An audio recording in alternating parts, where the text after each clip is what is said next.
what are the church's teaching around tattoos? I've gotten a lot of mixed messages on whether it's offensive to God or not.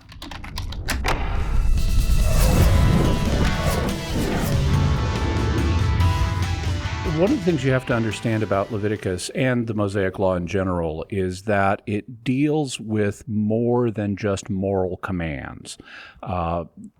Every group of people has certain customs and certain practices that they perform or that are considered taboo in their culture. And God chose to endorse certain and to mandate certain customs for the Israelites in order to make them a cohesive people that would stick together and resist the paganism that they were surrounded by. He wanted them to be distinct from the pagans around them so that they wouldn't adopt pagan beliefs like worshiping Baal and things like that. And so as a result, God gave them things that are not moral commands, meaning they're not required by morality itself, but that are ceremonial. And an example would be kosher diets. Don't eat pig flesh. Don't eat pork would be an example. Well, there's nothing wrong with eating pork. It's not morally wrong to do that, but it helped insulate the Israelites from their pagan pork-eating neighbors. And in the same way, if you look at the passage in Leviticus that discusses making marks on your bodies, which could be understood as tattoos, but also could be understood as deliberate scarring, because that is another practice that some cultures engage in. They'll put decorative scars on their bodies. It doesn't mean injecting the skin with ink, but just scarring the skin. Even if we accept that this verse is talking about tattoos rather than scarring, it's clear that this is meant to be another cultural insulator from the pagans, because it also goes on to say, and don't make marks on your body for the dead, which was a cultural practice, a religious practice, a part of ancestor worship in some of these cultures.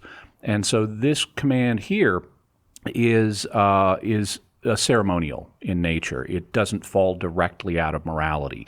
In terms of church teaching, the church does not have a teaching on tattoos. And anyone who says they do, I would say, show me the text, because there isn't one. The church doesn't have a teaching on this. As a result, you have to fall back on the principles of Catholic moral theology, which are different than church teaching. A teaching is something the church officially mandates. Theology is a matter of opinion.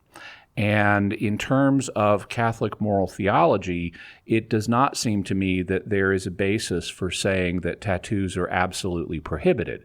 Essentially, tattoos are a form of bodily decoration. But bodily decoration is just fine. Women can wear makeup. People can coif their hair a certain way. People can wear jewelry. There's all kinds of different bodily decorations that are just fine. And essentially, tattoos are a kind of permanent makeup, because what you do with makeup is you take pigment and you apply it to the outside of the skin. But in the case of tattoos, which are even sometimes called permanent makeup, mm-hmm. you take the pigment and you put it inside the skin so it doesn't just wash off. And there's nothing in principle wrong with that. Now, some people have tried to mount an argument here saying that's bodily mutilation, but it doesn't seem to fit the definition of bodily mutilation, because if you're mutilating your body, that's not the same thing as making any alteration in your body. I mean, you can, for example, cut your fingernails, you can cut your hair, you can shave your face or your legs or whatever it may be. You can have surgery.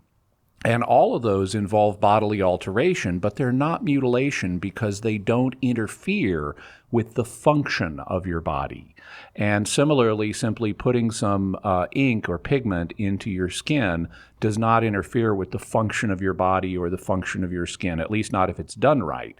And so I don't see a basis for prohibiting tattoos. Having said that, you want to be careful. You want to be prudent before you get one, because you're going to be stuck with it or have some extensive tattoo removal procedures if you have buyer's remorse. You also would want to make sure that whatever the tattoo is consistent with the Christian faith.